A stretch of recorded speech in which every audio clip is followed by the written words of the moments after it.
Hey, I have today a special accessory, a cup of coffee, to say hello to Tucker Gott and congrats him for the great job he's doing. Tucker Gott makes the paramotor a popular sport, and that's a good thing for us who fly. So Tucker, if you end up seeing this, cheers! Voilà, alors oui, moi j'aime bien ce que fait Tucker Gott car il peut représenter pas mal de pilotes de loisirs. On peut ne pas être d'accord avec certains de ses avis, mais au moins il contribue à faire du paramoteur un sport populaire, et ça c'est vraiment bien. Parler de notre sport à tout le monde, aux pilotes lambda, à ceux qui n'ont encore jamais mis les pieds en l'air, et leur donner tout simplement l'envie. Rendre le paramoteur populaire et accessible, c'est justement ce sur quoi Dudek a très bien travaillé en nous sortant la Solo. Une voile qui s'adresse aux pilotes dégrossis et qui pourra pour pas mal d'entre eux les accompagner un bon bout de temps. Cette voile, elle pourra s'adresser aussi à des pilotes qui cherchent une voile polyvalente pour partir en vacances et tout faire avec.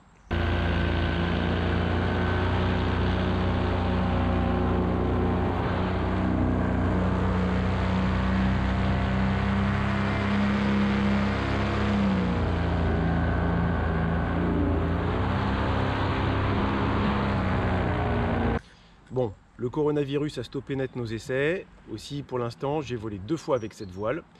Chaque fois avec du vent, et la première fois dans des conditions un peu turbulentes.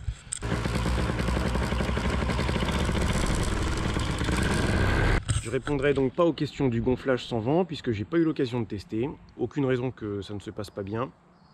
Mais on rajoutera un petit commentaire quand on aura testé, ou éventuellement on refera une petite vidéo.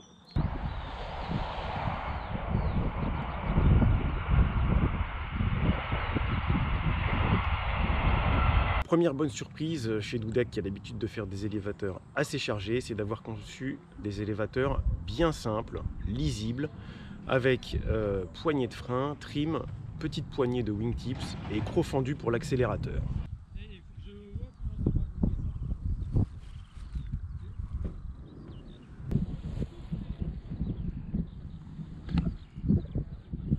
Facilement aussi, mais il faut juste défaire le petit velcro et ensuite on attrape le wingtips.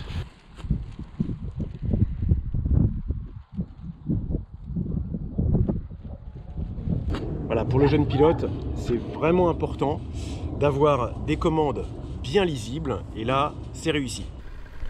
Comme toujours chez Dudek, les afficheurs des trims sont top. Une belle bande rouge marquée de chiffres en bleu, une pression symétrique avec les pouces pour détrimer tranquillement, c'est efficace et précis.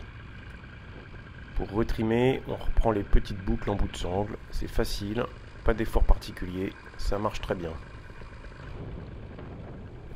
J'ai volé dans une aérologie pas dangereuse en soi, mais qui correspond un peu au max de ce que fera, sauf exception, un jeune paramotoriste.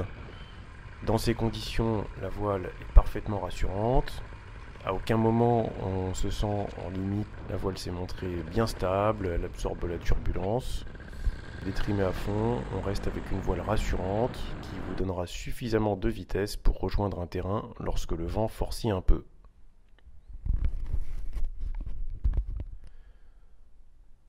Pour ce type de voile, la vitesse est excellente. Ici, je suis avec une 27 mètres carrés avec un PTV de environ 115 kg, donc je suis un peu surtoilé. Je n'ai pas de mesure GPS suffisamment précise, étant donné les conditions de vent lors des essais. Mais en volant côte à côte avec Bruno Allaire, qui connaît très bien les vitesses de sa voile, on conclut qu'on peut être en vitesse mini tout trimé à environ 35 km/h et détrimé accéléré à environ 50 km/h. On dépasse un petit peu les 50 km/h. Donc je répète que c'est une 27 mètres carrés avec 115 de PTV. Idéalement, il faudrait que j'ai une 24. Ça donnerait quelques kilomètres-heure supplémentaires à titre de comparaison. Moi, je vole habituellement avec une Little Cloud de 20 mètres carrés. Donc ma vitesse détrimée, c'est 45 km/h. Donc là, si je prends une 24, on va dépasser cette vitesse juste en détrimant et on dépassera facilement les 50 km/h en accéléré. Donc pourquoi c'est vraiment bien, parce qu'on sent que autour de ça, il y a des grosses marges de sécurité. Ce sont des vitesses qu'on atteint sereinement, au moins on ne vole pas le couteau entre les dents. Et ensuite, ces vitesses de vol, elles sont atteintes avec une surface de voile suffisamment importante qui permet un vol extrêmement économique. J'ai été vraiment surpris du peu de moteur nécessaire au déco. Avec le Moster, là, bon, c'était pour décoller, c'est gaz mini. Donc avec une 27, mais je pense que même avec une 24, il n'y aura vraiment pas besoin de beaucoup de gaz. Les sensations dans les commandes, forcément pour moi, avec une 27, c'est relativement mou. Sinon, on sent qu'il y a une grosse marge de manœuvre, c'est-à-dire qu'on peut tirer sur la commande, on ne va pas faire décrocher la voile ou se trouver sur la tranche en moins de 2, ça c'est vraiment des voiles qui pardonnent beaucoup, ça va pardonner beaucoup d'approximations. Et une fois détrimé, en utilisant les wingtips, on a une sensation plus précise et bien agréable en vol. Les petits wingtips, là, ils sont fixés sur les élévateurs avec des petits velcro, il y a juste à les descratcher et puis on utilise ça très facilement. Pour un jeune breveté, ce type de voile c'est vraiment bien. Le décollage et l'atterrissage peuvent se faire avec des vitesses relativement basses. Ici avec une 27, on va se retrouver ensuite à environ 45 km/h une fois détrimé, 45 pas loin de 50. C'est pas parfait pour la balade. Et ensuite on a encore de la réserve avec l'accélérateur.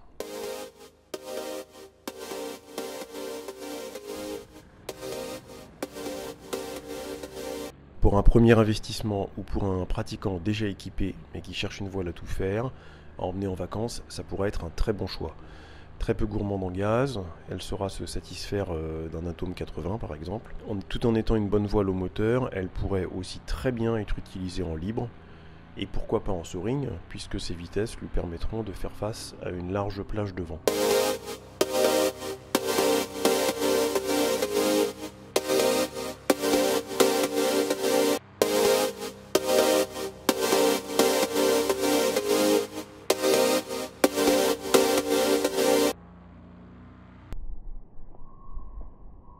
Allez, à très vite en l'air, et en attendant, restez chez vous.